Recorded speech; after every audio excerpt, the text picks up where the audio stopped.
안녕하십니까, 안배영입니다. 오늘은 삼성의 새로운 폰, 이 Z 플립 3와 아이폰 12 미니 이 두 개의 폰의 카메라를 비교해 보겠습니다. 왜 이 두 카메라를 비교하느냐? 저는 작고 가벼운 폰을 매우 선호하는 편입니다. 근데 사실 이 Z 플립 3는 가볍진 않아요. 무게감이 있는데 어쨌든 접었을 때 휴대하기가 굉장히 용이하게 반토막이 된 폰이죠. 그래서 아이폰 미니, 아이폰 시리즈 중에 가장 작은 이 아이폰 미니와 삼성의 Z 플립, 요게 접었을 때는 가장 작은 사이즈가 되니까 이 두 개를 비교해 보도록 하겠습니다. 전적으로 저의 개인적인 호기심에 시작된 건데 카메라의 성능이 어떤지 본격적으로 비교해 보도록 하겠습니다. 두 개 다 메인 카메라와 초광각 카메라만 있어요. 그리고 전면 카메라 있고요. 그런데 또한 이 센서, 이 두 카메라의 센서의 크기도 동일합니다. 이 메인 카메라가 2.55분의 1인치 센서를 탑재를 하고 있어요. 그 다음에 초광각 카메라는 이 아이폰이 알려진 바로는 3.6분의 1인치 정도로 알고 있는데 이 Z 플립 3에 대한 정보는 제가 찾지를 못했습니다. 근데 어쨌든 이 메인 카메라보다 센서는 작을 거예요. 그래서 화질이 상대적으로 떨어질 것이다 라고 생각해 볼 수 있겠고요. 두 개 카메라가 굉장히 비슷하게 생겼죠. 근데 렌즈는 조금 아이폰이 더 커 보입니다. 이 주머니 넣고 다닐 때는 굉장히 편해요. 아이폰 미니도 편한데 이 Z 플립 3가 확실히 편합니다. 부피가 확실히 줄어들어서 청바지 같은 거 입고 주머니에 넣고 뭐 앉았다 일어났다 뭐 이렇게 할 때에 상당히 편리합니다. 뭐 두께는 살짝 있긴 한데 그래도 두께보다는 이 부피가 상당히 줄어들므로 인해서 굉장히 들고 다니기가 용이했습니다. 그리고 폈을 때 이 화면 사이즈가 굉장히 변태적으로 뭐 길지만 들고 다닐 때는 굉장히 컴팩트하게 들고 다닐 수 있고 또 폰을 열어서 볼 때는 많은 정보량을 한 번에 볼 수 있는 굉장한 장점이 있습니다. 어쨌든 두 개의 이 폰이 동일한 센서 사이즈를 가지고 어떠한 퀄리티의 사진을 보여주는지 본격적으로 비교해 보겠습니다.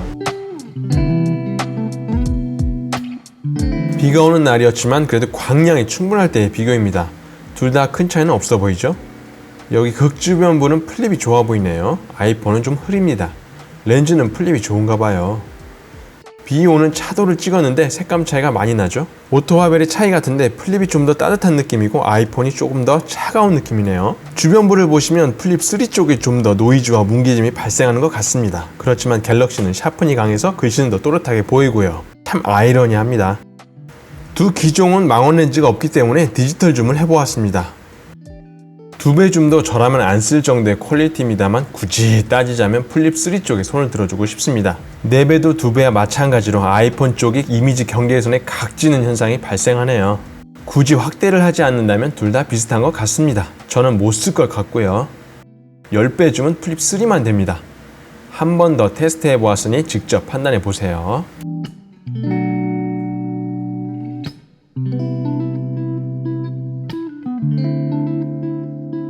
둘 다 최신 모델답게 카메라는 좋은 것 같습니다. Z 플립 3가 더 밝고 화사하게 찍히는 것 같죠? 더 가까이 들이댈 수 있는 폰은 아이폰 12 미니가 되겠습니다. 다른 상황에서도 마찬가지로 초점이 맞은 부분을 기준으로 아이폰 12 미니가 더 근접 촬영에 유리합니다. 플립 3가 마젠타가 좀 더 끼는 듯한 느낌입니다. 여러분의 혼은 어느 쪽인가요? 두 폰의 차이는 배경 흐림을 보면 확실히 알 수 있는데요. 삼성이 샤픈과 컨트라스트가 강해서 보케가 이질적으로 보입니다. 이 상황에서도 마찬가지로 흐려진 배경 또한 너무 또렷하게 처리되었습니다. 사진은 더 화사하지만요. 그 외에도 다양한 상황에서 촬영해 보았습니다. 해가 쨍한 상황에서는 플립 3가 너무 밝게 찍히는 것 같기도 하고요. 실내에서도 플립 3가 조금 더 밝은 느낌이죠. 좌측 기둥의 조명 쪽을 보시면 아이폰의 하이라이트가 많이 날아간 걸 볼 수 있습니다. 밝게 찍히는데도 하이라이트가 살아있는 건 놀랍습니다. 실내 조명 하에 카페에서도 촬영해 보았는데요. 이렇게 보니 플립 3가 마젠타, 아이폰 12 미니가 그린이 좀 끼는 듯하죠? 광량이 부족한 상황에서는 아이폰 12 미니가 안부 디테일도 좋고 노이즈가 적습니다. 안부를 확대해서 보면 플립 3가 뭉개짐도 심하고 노이즈도 심합니다. 화이트 밸런스는 Z 플립 3가 실제에 가깝지만 보기에는 아이폰이 좋아 보이는데요. 이 부분은 취향의 차이니까 판단은 여러분께 돌리겠습니다. 역광에서 하단에 렌즈 플레이어나 고스트 현상은 아이폰이 심합니다. 광원 자체에서는 미니가 억제력이 좋아 보이지만 하단에서는 플립 3가 좋아 보입니다. 그래서 영상으로 준비해 보았습니다. 이 정도 잘 기억하시고요. 아이폰 12 미니가 조금 더 심한 것 같죠? 야간 모드 아닌 상태에서 찍어 보았습니다. 야간 모드로 찍게 되면 화질이 확 살아납니다. 비야간 모드이고요. 야간 모드입니다. 삼성이 애플보다 야간 모드 시 노출을 길게 가져갑니다. 때문에 더 오래 들고 있어야 하지만 화질은 더 좋죠. 센서 크기 때문인지 S20, S21 시리즈에 비해 확 좋다는 느낌은 없었습니다. 다음은 실내에서 인물 모드로 커피를 찍어 보았습니다. 빨대 부분을 보면 확실히 플립 3가 좋아 보입니다만 아이폰 프로는 다를 수 있습니다. 둘의 가장 큰 차이점은 아이폰이 더 배경을 날린다는 것입니다. 플립 3가 경계선을 더 깔끔하게 따는 것 같습니다. 머리카락 부분은 둘 다 비슷한 것 같네요. 다음은 초광각 카메라를 비교해 보겠습니다. 실제 화각은 Z 플립 3가 더 넓습니다. Z 플립 3가 13mm, 아이폰 12 미니가 14mm 정도 됩니다. 극주변부를 보시면 플립 3 쪽이 노이즈도 적고 더 또렷해 보입니다. 다만 플립 3가 더 광각이라 그런지 왜곡은 더 심합니다. 왜곡과 안부 디테일의 차이가 보이시죠?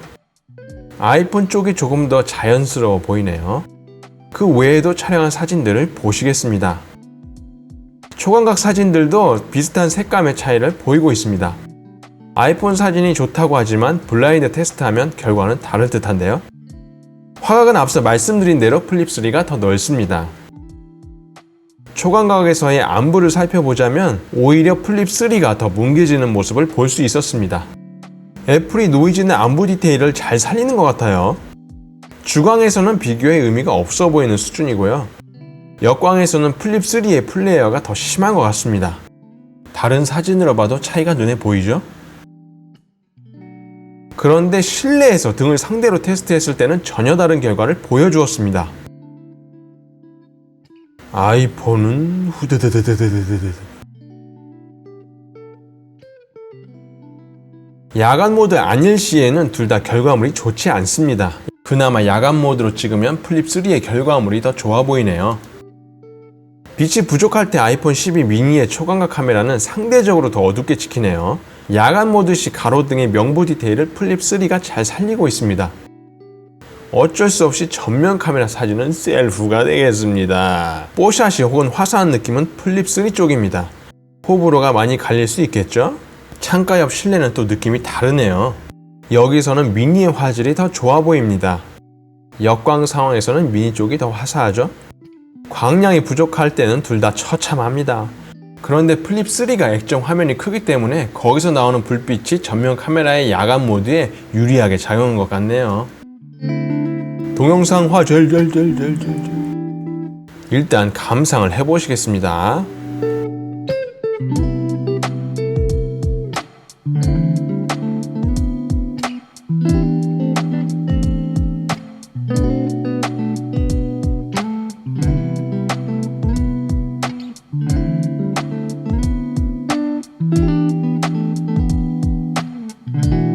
주광에서는 둘 다 훌륭합니다. 더 디테일한 비교는 큰 의미가 없을 것 같아서 판단은 여러분의 몫으로 돌리겠습니다.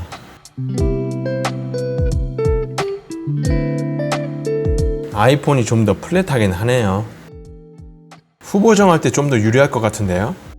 다만 배율에서 조금 차이가 있습니다. 플립 3는 3배 줌, 4배 줌, 10배 줌까지 가능한 데에 비해 아이폰 12 미니는 3배 줌이 끝이었습니다.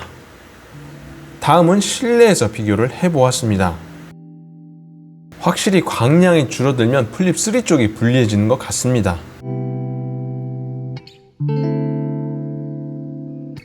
영상에서는 아이폰 12 미니가 확실히 단단한 성능을 보여줍니다.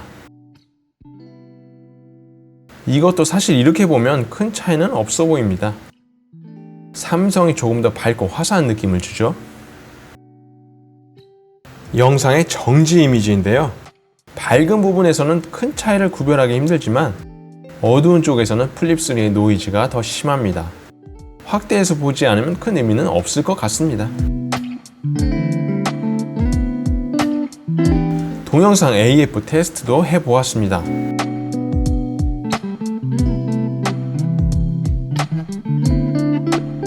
부드럽게 잘 잡고 있는 모습입니다. 다음은 미니의 테스트입니다. 역시나 훌륭하게 잘 잡아주고 있습니다.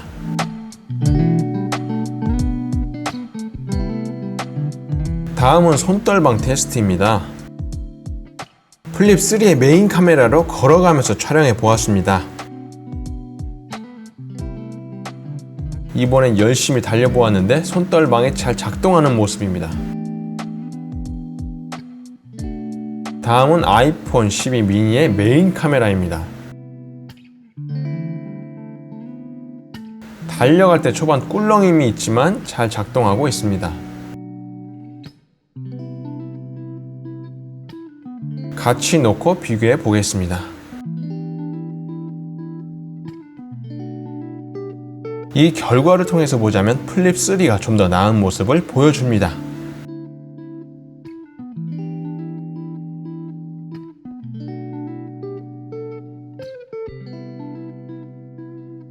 다음은 초광각 카메라 테스트입니다. 둘 다 디폴트 세팅으로 촬영했는데요. 초광각 카메라는 손떨방이 없기 때문에 사정없이 흔들리고 있습니다. 어지러워. 아이폰 12 미니도 초광각 카메라에 손떨방이 없어서 촬영 시엔 흔들리게 찍히지만 촬영을 종료하면 손떨방 처리가 완료되어 저장됩니다. 이렇게요. 플립 3도 슈퍼 스테디 기능을 켜면 달라질 수 있습니다. 기기를 반납해버려서 이렇게밖에 비교를 못 해드리는 점을 양해 부탁드리겠습니다. 아이폰은 온오프 없이 자동 적용이라서.